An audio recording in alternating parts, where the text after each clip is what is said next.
Every Far Cry game gives you a beautiful place to destroy. A tropical island, a Himalayan kingdom, a Montana county, a Caribbean island nation. The settings change completely. The villains change completely. The tone shifts with every entry.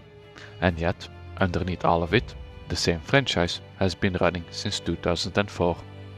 Not because Far Cry hasn't evolved, but because what it evolved into is more complicated than it first appears. This is the evolution of Far Cry.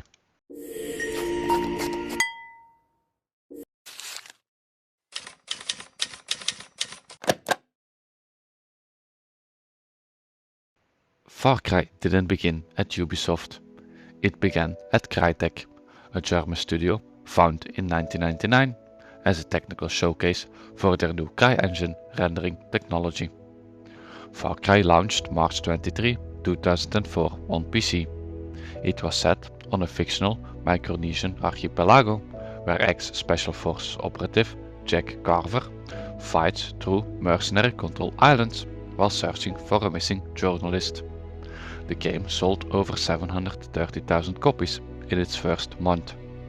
Strong performance for a new IP from an unknown studio. But what made it significant wasn't the story of the protagonist, it was the environment and the systems running underneath it. Far Cry 1 introduced 3 design elements that would define the franchise for 2 decades. First, open-ended level design. Missions had objectives, but no prescribed path to reach them. Players could approach from multiple directions, use stealth or aggression, prioritize or ignore enemy positions. The island geography was the puzzle, not the combat itself.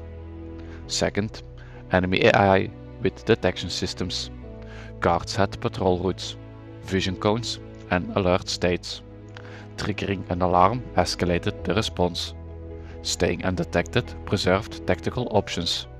This wasn't just difficulty, it was an alert system that rewarded observation. Third, environmental density. CryEngine rendered vegetation, water and lightning at a fidelity that made the island feel genuinely alive. Playing Far Cry in 2004 was a technical experience as much as a gameplay one. For PC players in 2004, Far Cry felt genuinely new. Not because open worlds didn't exist, but because this one had systems that responded to how you moved through it. Ubisoft saw enough in Far Cry's foundation to acquire the publishing rights and commission a sequel. But they didn't bring Crytek with them. What came next was built from scratch in Africa. Far Cry 2 is one of the most divisive games in the franchise history, and one of the most interesting. Far Cry 2 launched October 2008, developed by Ubisoft Montreal, set in a fictional Central African nation in the middle of a civil war. The player, a mercenary, is hired to assassinate an arms dealer called the Jackal.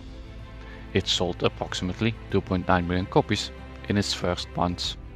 Reviews were mixed. Strong critical reception for its ambition, significant community frustration with its systems. Far Cry 2 was built around a radical commitment to simulation. No map icons marking enemies or objectives. Players navigated with the physical map, held in the character's hand, viewed in first person. Weapons degraded and jammed mid-combat. Reliability decreased with use, require maintenance or replacement. Malaria affected the player character throughout the game, requiring medication obtained through the world or from allies. Fire spread dynamically through the African grass, a physics system that could create emergent technical situations or unpredictable hazards. The buddy system.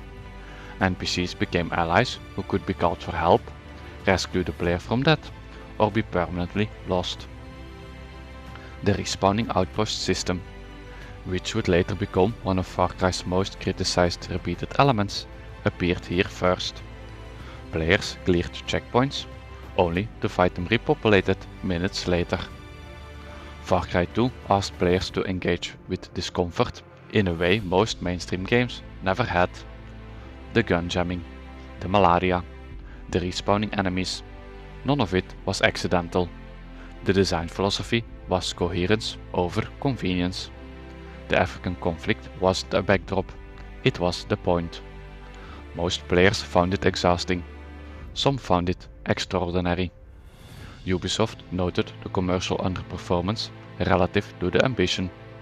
Far Cry 3 would correct it, but in doing so, it would define something that would eventually become a constraint.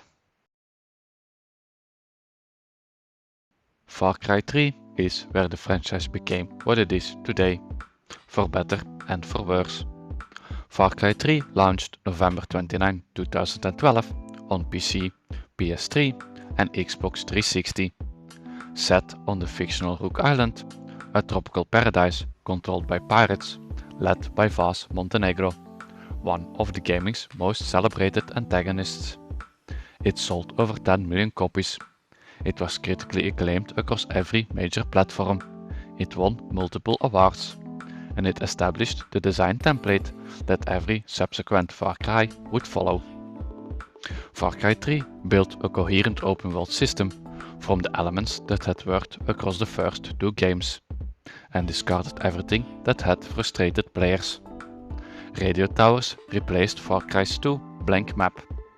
Climbing each one revealed surrounding terrain and enemy positions. Directly applying the Assassin's Creed viewpoint logic Ubisoft had been refining since 2007. Outposts returned, but respawning was removed. Clearing a camp permanently secured it as a fast travel point and merchant location. A skill tree divided into 3 animal-themed paths: the heron assault, the shark combat, and the spider stealth gave players a sense of progressive capability. Crafting tied to hunting. Animal skins were required to upgrade equipment slots, creating a natural incentive to explore the island's ecosystem. A clear narrative with a defined protagonist and a memorable antagonist gave emotional structure to the open world. Vas Montenegro, voiced and motion captured by Michael Mando, became the franchise-defining character. His definition of insanity monologue became one of the most quoted speeches in gaming. Far Cry 3 succeeded because every system reinforced every other system. The towers revealed the outposts. Clearing outposts enabled hunting. Hunting enabled crafting. Crafting enabled better combat.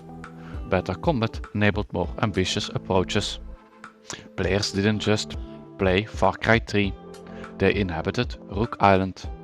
And then Ubisoft did what the data told them to do. They built it again, in a different place, with a different villain, with the same skeleton.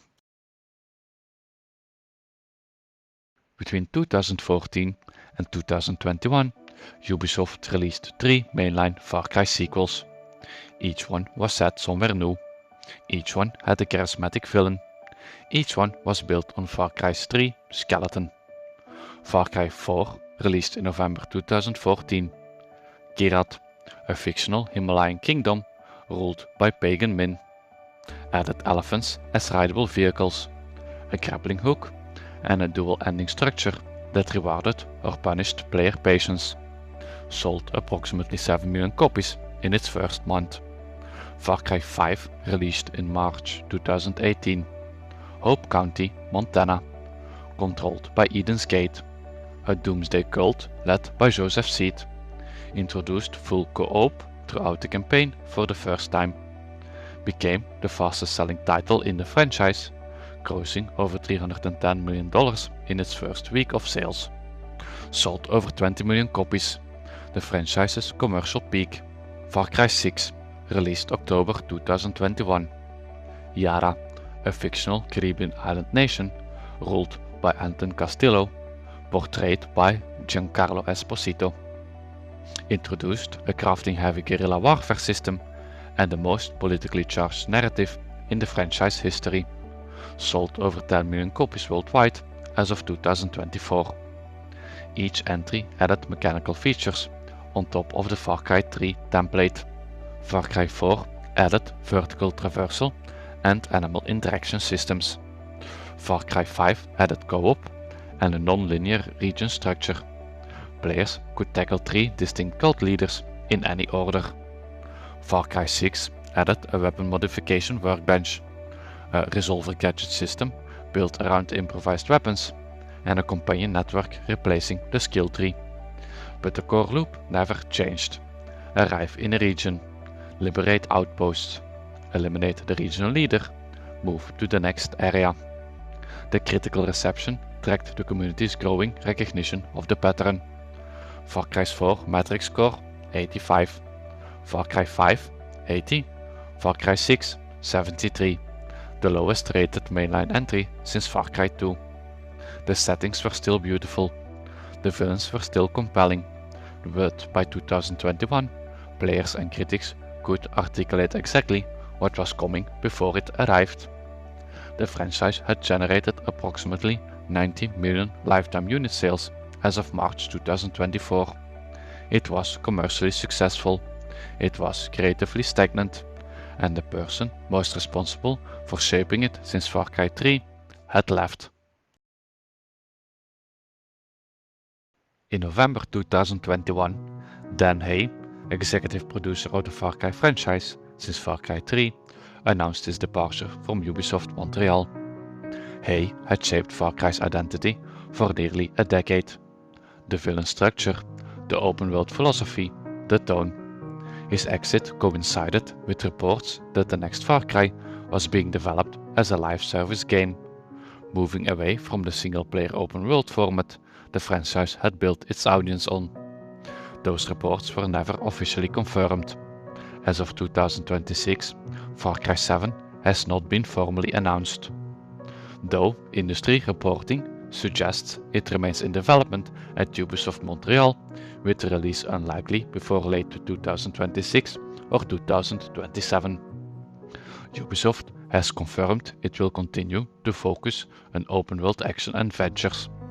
Whether that commitment extends to preserving Far Cry's single-player identity, or whether the franchise will move toward a live service model, remains the defining unanswered question for the series.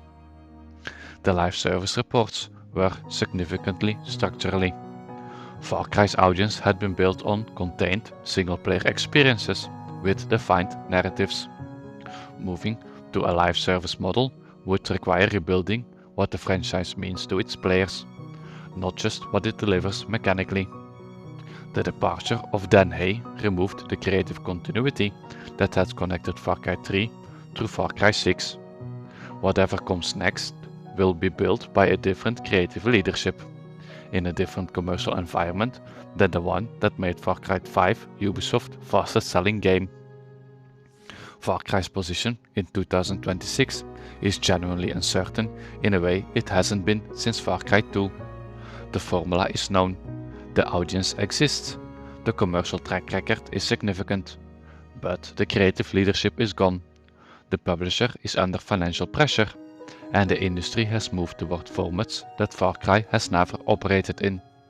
What the franchise becomes next will tell us something important about whether Ubisoft can evolve the formula, or whether the formula will keep evolving the franchise into something its audience no longer recognizes. From a German tech demo on a Micronesian island in 2004 to 90 million lifetime sales across 2 decades. Far Cry has never been one thing. It started as a technical showcase, became a simulation experiment, found its identity in a villain named Vaas, and then repeated that identity beautifully, commercially, predictably for the next decade. The franchise's greatest strength and its greatest limitation are the same thing. Far Cry 3 worked so well that every game since has been measured against it, not just by players, but by Ubisoft itself. The next entry will either break that pattern, or prove that the pattern is all that remains. Either way, it's worth watching.